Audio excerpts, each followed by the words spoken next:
After 7 years of covering my parents' expenses, my brother quipped, "You don't even have kids." That was it. I cut them off and booked a flight to Spain.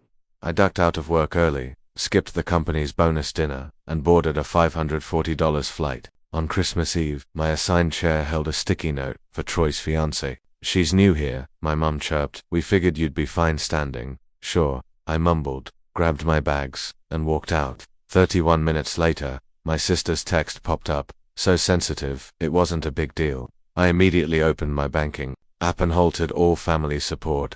But what my father said at 9:04 p.m. changed everything. I'd flown cross-country for this, a $540 one-way ticket. I'd left the office at noon, bypassed the corporate bonus dinner, crammed everything into a duffel bag, and raced to the airport because family mattered, because I still believed showing up meant something. I hadn't seen them in person since last Christmas. We'd done the group video calls, the birthday texts, the miss you too emojis, but this year, I was coming home. I pictured the scent of roasted ham, how Mom always scorched the first batch of cookies, how Dad feigned stoicism during midnight prayer. I imagined my seat at the table. Turns out, it was literally taken. I walked into the dining room, snow still melting in my hair, clutching a half-soggy gift bag with Dad's favorite whiskey, and saw the post-it note first. A small pink square on the back of a dining chair, reserved for Troy's fiancée. That was it. No joke, no gotcha. Just those 5 words in Mum's handwriting. I stood there, eyes narrowed at the note, as if sheer will could make it vanish. "Oh," Mum chirped, sauntering from the kitchen with her usual smile, as if I hadn't just crossed 3 time zones for dinner.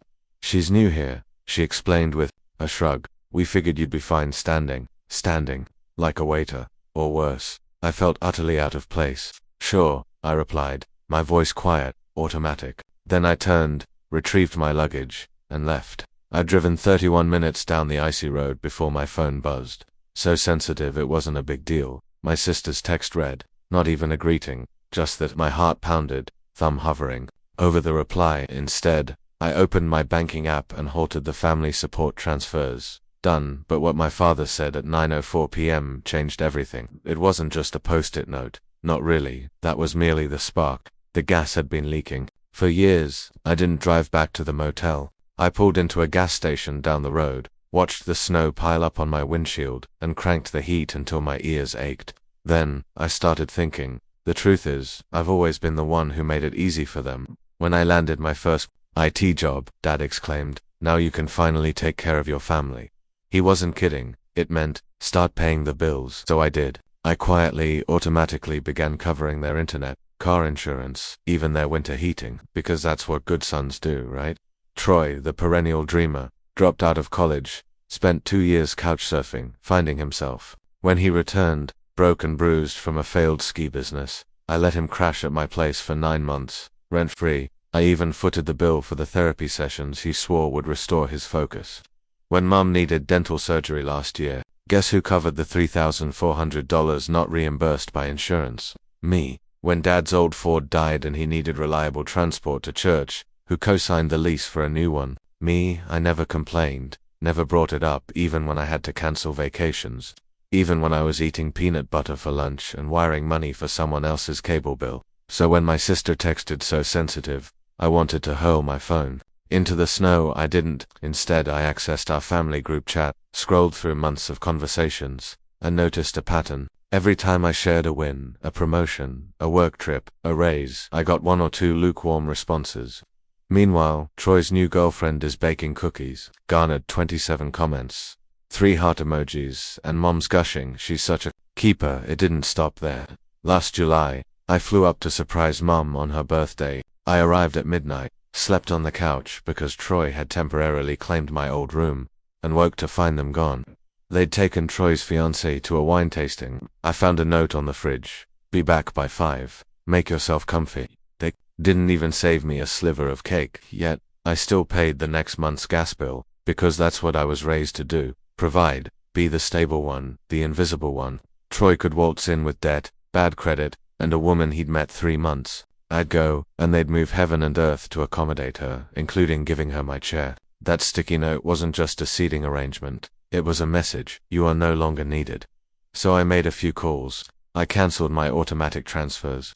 I informed the accountant I was halting the family trust donations I'd made for years, because Dad preferred a retirement plan that bypassed the IRS. Then, for the first time in years, I acted utterly selfishly. I ordered very spicy Thai takeout, sat in that hotel room alone with my laptop open and Netflix playing, and for once I felt nothing but absolute clarity.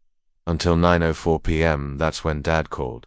I stared at the screen for a moment, debating whether to answer. My finger hovered, then tapped. "Hey," I said, my voice flat. There was a pause, the kind heavy with unspoken words. "You've left," he said. "Sure did. Your mom's upset. She's also the one who gave my chair away." Another pause, longer this time.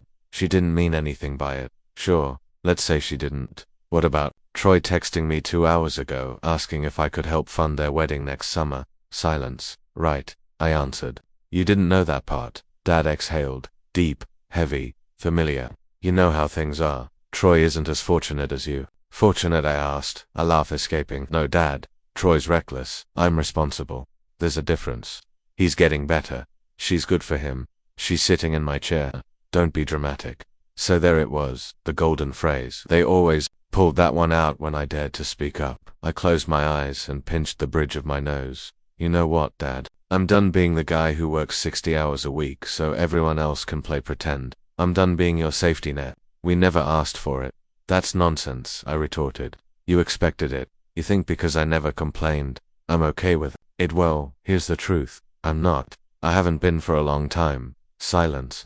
Then, softly, "Son, it's Christmas Eve, and I'm spending it alone in a motel next to a gas station because you needed Troy's fiancée to feel welcome more than you needed your son at the table." Dad didn't speak again, so I ended the call, and that was the last I heard from him for 4 days. I hadn't planned on going back, not after everything they'd done, or rather, not done.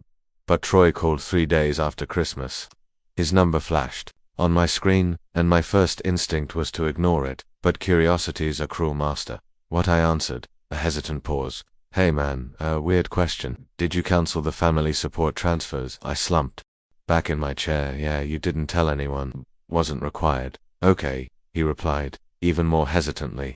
"Well, things are kind of tight. The January mortgage bounced." "I'm aware." Silence. Then, in the softest, most deceptive voice I'd ever heard him use, "Maybe we could talk." I laughed, a harsh, bitter sound. "Oh, now you want to talk? What changed?" Troy ran out of post-it notes. "It was just a seat, bro." "No, it was a message. You and Mum made that pretty clear." I hung up. 5 minutes later, Mum texted, "Sweetie, could we meet for coffee, please? It's not as you think." I didn't reply. I knew exactly what was coming. Dad called that night. I let it ring. He left a voicemail. "I think we need to talk face to face." Sunday dinner.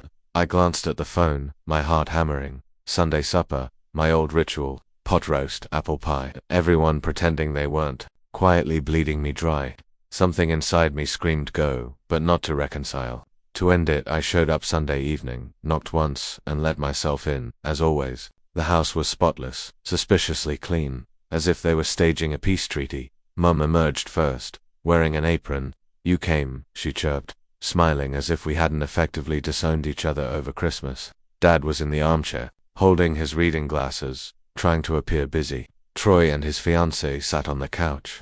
She avoided my gaze, probably embarrassed. "Good dinner's almost ready," Mom remarked. "No need," I replied. "I'm not here to eat." Everyone froze. "I'm here for one reason, to say some things I should have said years ago." "Sweetheart," Mom began. "No," I interrupted. "You don't get to sweetheart me, not after what you pulled." It was just a post-it note.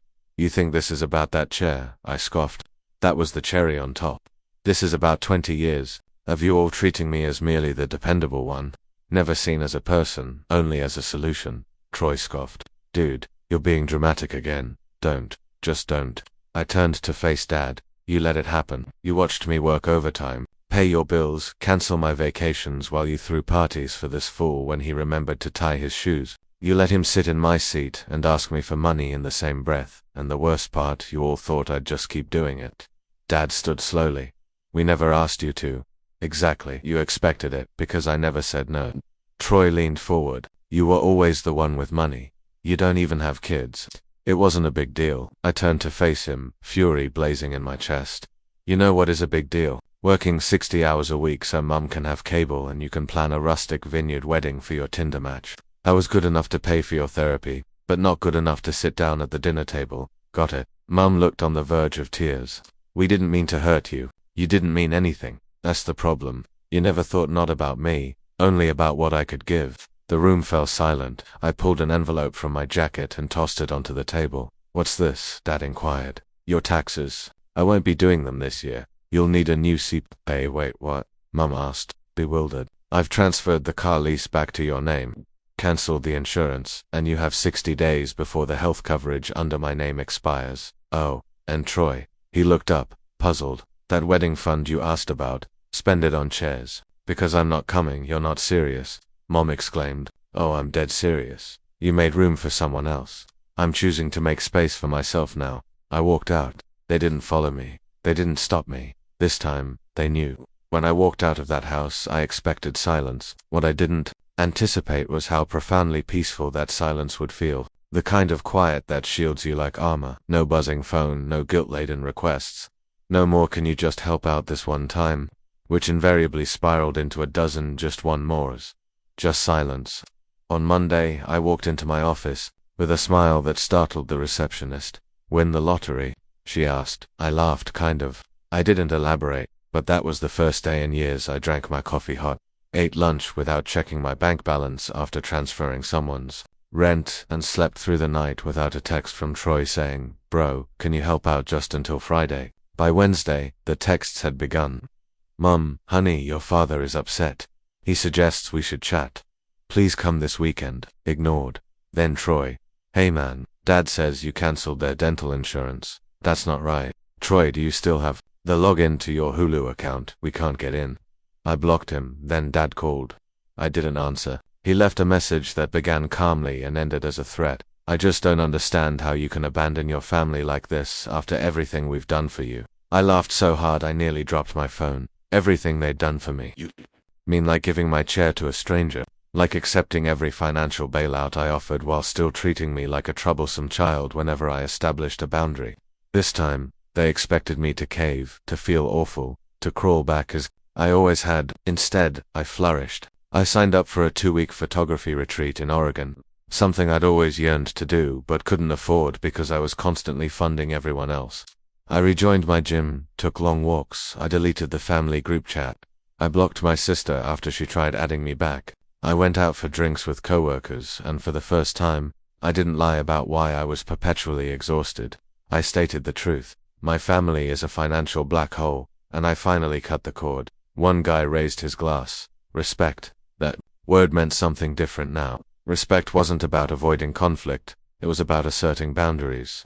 Then came the call, 9:04 p.m. exactly 2 weeks after the Christmas Eve debacle. I almost didn't answer. The number was blocked, but something compelled me to swipe. Hello. The voice on the other end was quiet, raw. Hey, it's Dad. He sounded older, weary. Okay. I'm at the hospital, he explained. I sat bolt upright. What happened? Your mother collapsed in the kitchen, dehydration. Stress, doctor. Says it's nothing fatal, but she's shaken, and she's been crying, asking for you. I said nothing. You've made your point, he added, loud and clear. But maybe now you can stop punishing us. My blood ran cold. Punishing you?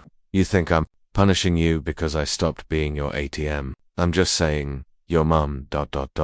My mum let me walk out of Christmas dinner like a ghost. Don't drag her tears into this now. Silence. Finally, quietly, she told me about the chair. Said it was her idea. She thought Troy's fiancé would feel awkward otherwise, and it never occurred to anyone that I might feel unwelcome. We didn't mean it that way. That's the problem. You never mean it that way. But it's always the same story. I give, you take. Another lapse in stillness. Then he whispered, I miss you, son. Something twisted inside my chest. Not in pain. No regrets. Just clarity. I miss who you used to be too, I replied. Before you sold me out for convenience. Then I hung up. Days passed. Then I received a message. Not from Troy, but from her, Troy's fiancée, the girl who'd occupied my seat. Text, hey, I understand you probably don't want to hear from me, but I just wanted to say, I didn't know. Pause. Another message. Text, your mother told me you'd be late. Said you wouldn't stay long. I only learned what happened after you left. If I had known, I would not have taken your chair. And here's the kicker. text Troy told me you were wealthy, that you'd be okay standing, that you don't care about family matters anyway. I'm so sorry. For a moment, I wasn't sure how to feel, but the truth hit me like a punch. He knew I was coming. He told her to take my chair. He knew exactly what it would do, and he wanted it. Troy had always resented what I represented: responsibility, success, consequences. He was the chaos they coddled. I was the anchor they leaned on and despised. Well, not anymore. The next week, my parents sent an official email. Subject: resolution proposal. Attached was a PDF document outlining budgets, timelines, and independence plans. It read like a business pitch, a desperate one. They were trying to prove they could manage without me, begging for a second chance, requesting 3 additional months of transitional support before full financial separation. I stared at the figures, then hit delete. By March, the calls had ceased. By April, I'd stopped using all shared accounts. By May, I'd booked a solo trip to Barcelona, and sometime between the plane ride and my first taste of tapas, I discovered something I'd never truly believed before. I didn't need them, not in the way they'd convinced me, not to define me, not to validate me, and certainly not to own me. Barcelona was loud, not the traffic, or the crowds, or even the festivals. It was the way the world seemed to roar when you stepped out of someone else's shadow. I wandered into the Gothic Quarter, phone in airplane mode. No family group chats, no texts from Troy. No just one more, bro, just the rhythmic sound of my feet on ancient cobblestones and the exhilaration of silence, earned rather than granted. Every night, I watched the sunset from a different vantage point. On the 4th night, a stranger approached my table at a rooftop bar, asking to join. She had wild, untamed hair and eyes that didn't apologize for looking right through you. We talked for hours about everything and nothing. She asked where I was from. I corrected myself. Used to be a family man. Now I'm just a man. She laughed. Sounds like freedom, I nodded. Back home, life resumed its course. I was promoted to lead systems architect, a position people vied for, as it involved meeting with board members and shaping corporate strategy. My manager told me, "You've been under the radar too long. People are starting to notice." That landed differently. For years, I'd been the man who quietly held things together at work, at home, everywhere. People needed more than just me. They respected me. For the first time in my life, I didn't feel like a mere utility. In June, something unexpected arrived at my door. A wedding invitation. Troy and his fiancée, Rustic Vineyard. July 16th, RSVP. By June 30th, I set it on the kitchen counter, letting it sit there like an exam I already knew the answer to. Envelope was cream, thick stock, expensive. Inside, beside the RSVP card, was a handwritten note from her. "I hope you will come." He still doesn't realize what he did, and I believe part of him is afraid to confess it. You were correct to walk away, but perhaps he needs to see you stand firm in person. I stared at the note for a long time, then tossed it in the trash. On July 16th, the day of the wedding, I spent it on a beach in Santa Cruz, riding a rented bike along the cliffs, letting the ocean wind refresh me. I didn't check my phone until after sunset. One missed call, Mum. One message, Mum. He kept glancing at the door all night, as if he were waiting for you. I stared at it, didn't respond. Not because I wanted to punish him, but because I'd had enough of playing savior for people who never bothered to reserve a seat for me. August brought a surprise. I ran into Troy's fiancée, now his wife, at a bookstore. She looked thinner, paler, like someone straining to smile through shattered glass. She saw me, froze, then walked over. "I didn't expect to see you," she admitted. "I live here," I replied. She paused. "We moved back in with your parents." "Of course they did. They offered," she replied quickly. "Said it was just temporary. Troy's job didn't pan out. He's still figuring things out. It always is." She gazed down at her hands. "He's not handling things well. Not my problem." Then she looked up, her eyes rimmed with red. "I know, I just... I wish you were his brother." That stuck with me. Longer than I anticipated. Not that I felt sympathy for him, but for the first time, someone noticed. I didn't respond, just nodded. Then I walked out with my book. September, my birthday. I hadn't expected anything. I wasn't waiting for it. But shortly before noon, a delivery arrived. No return address. Inside was a simple black box, a folded card, a single line. "You were right about everything. I'm sorry."